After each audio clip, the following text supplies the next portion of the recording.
Hello, party people from the fifth dimension and beyond. Trust you're having an amazing and most blessed day, choosing to be blessed, choosing to be happy, choosing to find joy, peace, healing, and freedom in every day. That is the power that's been bestowed upon us from God, Creator, the Almighty, and we're here. Today I have a very important message that's been weighing on my heart. Maybe weighing isn't the right word for me to use, but it's been on my heart, in my heart, emanating from my heart today.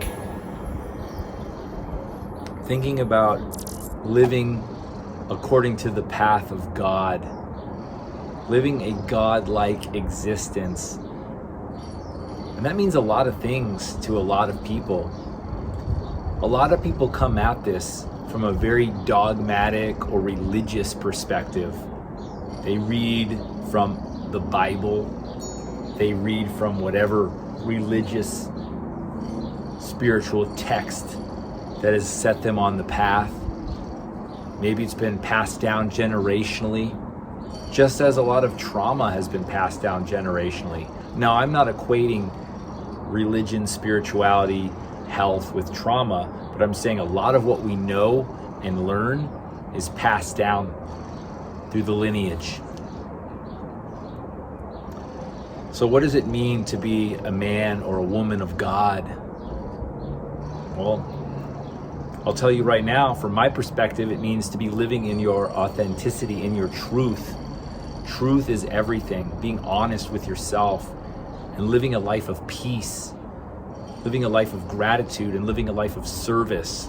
To me, that is the ultimate way of living in accordance to God, Creator, Source, Universe, whatever you want to call it. And if you believe there's only one path to salvation, you may be right. But I believe that path is not as narrow as some people may see it to be. Because let's be real, not everybody's going to agree with us. I do not believe in a world where just because we have differences in how we find our path to God makes us any less than any other person.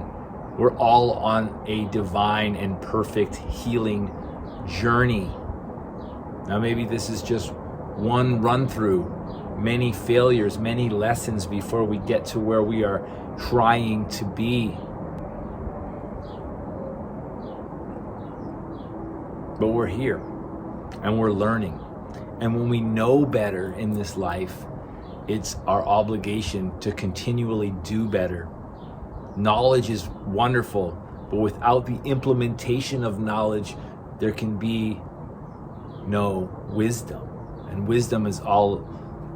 Wisdom is everything.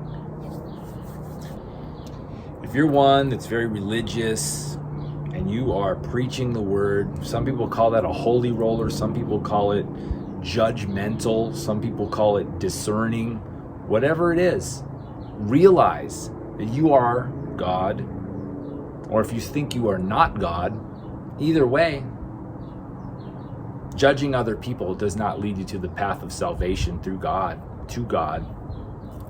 So, love is the way.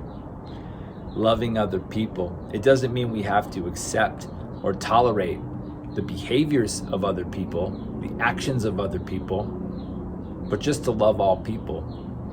Dissolve the ego. Don't take anything personal. Read the 4 agreements. Be impeccable to your word. Very difficult to do. We're all sinners. Sin means without. We're all without at some point throughout our lives. And being self-punishing does not make us more godlike. Being more self-loving does. It doesn't mean that we can just do whatever we want to and expect no ramifications or consequences for our actions, but it means standing in our truth. Ultimately, it's truth. It's love. It's service. It's gratitude. It's health. It's freedom. It's all of these things.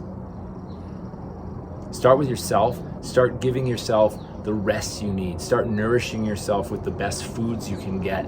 Start telling yourself how important you are. And this is not from an egoic standpoint. This is not narcissistic. This is self-care, self-maintenance, self-love. And when you get to that point, you can share that. The cup runneth over, and you can share that with other people. You can accept other people. Again, you don't have to tolerate other people's actions and behaviors.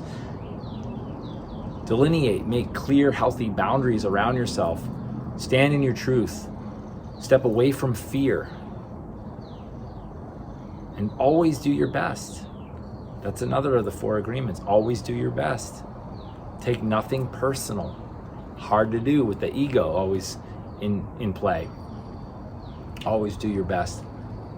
That's the thing that we probably always are doing, is our best.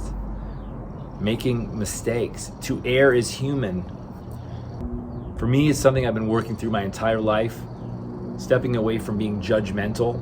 Now, judgmental is a synonym for being discerning. So it's good to be discerning. It's good to have good judgment. But don't judge other people from the soapbox. You should be doing this, you should be doing that.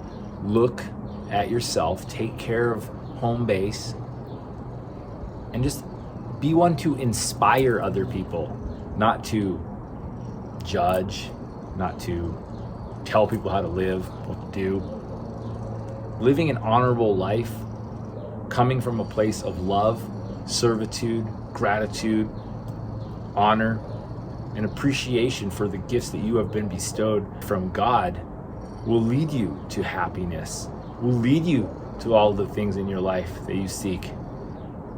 Just to merely suffer for the sake of suffering, or being poor for the sake of being impoverished, thinking that is humility, I don't believe that is. It's part of the game, inevitably, of life. It's part of it. It's part of this experience. But just realize you have an amazing capacity for abundance that comes through living in your truth. Don't make it a dogma. Don't make it a religion. Make it love. Love is the highest frequency. Love is the highest vibration. And it all starts right here with self-love. Thank you for being here. Blessings to all of you. Have a most beautiful day. Peace.